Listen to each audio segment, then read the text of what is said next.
Bonjour Pierre, Stéphane.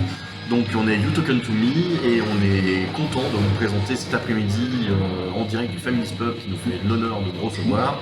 Notre prochain jeu qui va sortir en financement participatif au mois d'octobre, Vedrfolnir, donc avec un joli boîte en forme de coffret bois. Donc ce sera un jeu de cartes sur une thématique mythologie nordique viking où on va essayer de s'attirer les faveurs d'Odin ou de Thor. Tout ça en faisant plaisir à Vedrfolnir, l'aigle qui siège au sommet d'Yggdrasil. Concrètement, comment ça va se passer? Le joueur qui aura récolté le plus de points à la fin de la partie sera le grand gagnant. Donc les cartes possèdent des points et pour récolter ces points, il va falloir récolter des étoiles. Les cartes possédant des étoiles allant de 0 jusqu'à 4 étoiles par carte. Comment se déroule le tour d'un joueur? Donc admettons, nous sommes dans une configuration 3 joueurs. Le joueur actif va piocher un nombre de cartes égal au nombre de joueurs plus une, donc 3 joueurs actifs, 4 cartes. Sans les révéler, il faut vraiment les garder face cachée. Le joueur actif révèle une première carte, l'attribue soit à lui, soit à un autre joueur, soit au tribut qui est la zone de pari au centre de la table. Voilà. Deuxième, troisième et quatrième qui sera forcément attribué. À la fin de son tour, le joueur n'a plus de cartes en main et tous les joueurs et la zone de pari ont été servis. Comment se déroule un tour de jeu? On va prendre l'exemple d'un jeu à 4 joueurs. Le premier joueur va donc piocher un nombre de cartes égal au nombre de joueurs plus une. Comme nous sommes à 4 joueurs, il va donc piocher 5 cartes. Ces 5 cartes, il va les piocher de manière face cachée et ne jamais révéler les cartes. Il révèle alors une première carte qu'il affecte à lui ou à un autre joueur. À la fin de son tour, il aura affecté des cartes à tous les joueurs ainsi qu'à la zone centrale qu'on appelle tribu, qui est la zone de pari. Peu importe l'ordre dans lequel il va distribuer les cartes. Au fur et à mesure de la partie, les joueurs vont collecter donc des cartes et donc des étoiles. Dans notre exemple, nous avons donc un joueur qui est à 7 étoiles, un joueur qui est à 8 étoiles, un joueur à 2 étoiles et un joueur à 10 étoiles.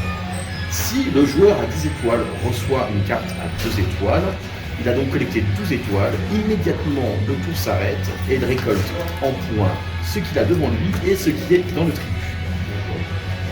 Toutes les autres cartes qui sont devant les autres joueurs sont alors défaussées. Au fur et à mesure de la partie, les joueurs vont donc cumuler des cartes avec des étoiles. Maintenant, si nous regardons par rapport à notre exemple, à ce stade-là, nous avons un joueur qui est à 7 étoiles, un joueur à 8 étoiles, un joueur à 2 étoiles et un joueur à 10 étoiles. Si le joueur à 10 étoiles se retrouve avec une carte à 2 étoiles, il marque 12 étoiles, immédiatement le tour s'arrête et il va scorer les cartes devant lui ainsi que les cartes du tribut. Les autres cartes devant les autres joueurs sont défaussées. Reprenons notre exemple. Maintenant, le joueur qui avait 10 étoiles ne reçoit une carte à 3 étoiles, ce qui lui fait un score de 13, il est immédiatement retiré de la partie. Le tribut va donc être maintenant réparti entre les différents joueurs. Pour ce faire, dans un premier temps, nous allons regarder le joueur qui a le plus de runes de Thor, les runes vertes. Voilà, c'est ce joueur qui a le plus de runes de Thor, donc il va récolter les cartes de Thor du tribut.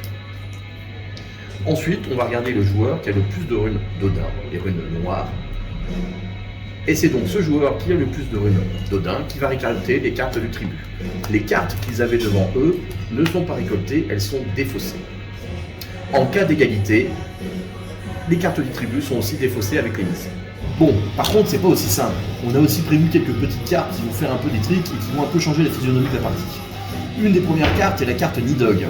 Grâce à la carte Nidhogg, vous n'avez pas 12 étoiles à récolter, mais 16 étoiles. C'est beaucoup plus compliqué.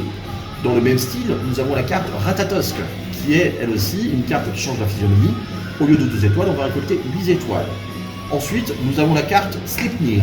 Sleipnir, quand elle est affectée à un joueur, oblige ce dernier à piocher immédiatement une carte du dessous du paquet et à se l'affecter. Enfin, nous avons la carte Loki. Loki qui défausse la carte de la fin de pile du joueur actif. Enfin, nous avons le Joker, l'énorme, qui permet à un joueur de refuser n'importe quelle carte qui pourrait lui être affectée. La partie se termine lorsqu'on a fini le paquet de cartes. Une fois que le paquet de cartes est donc fini, chaque joueur va prendre les cartes qu'il a récoltées au cours du jeu, va calculer le nombre de points, et le vainqueur sera celui qui a récolté le plus de points. Voilà, vous savez à peu près toutes les règles de base pour jouer à la version de base de Vedrfolnir. C'est une première explication des règles, on a d'autres surprises à vous montrer, on les montrera plus tard. On prévoit le financement participatif pour début octobre. Les illustrations aussi définitives seront alors bien avancées, on pourra montrer un peu plus de choses. On va vous montrer ça jusqu'à début octobre, avec un joli petit planning. Voilà, on pense que ça va vous faire plaisir.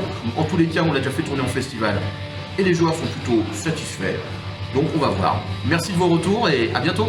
Allez.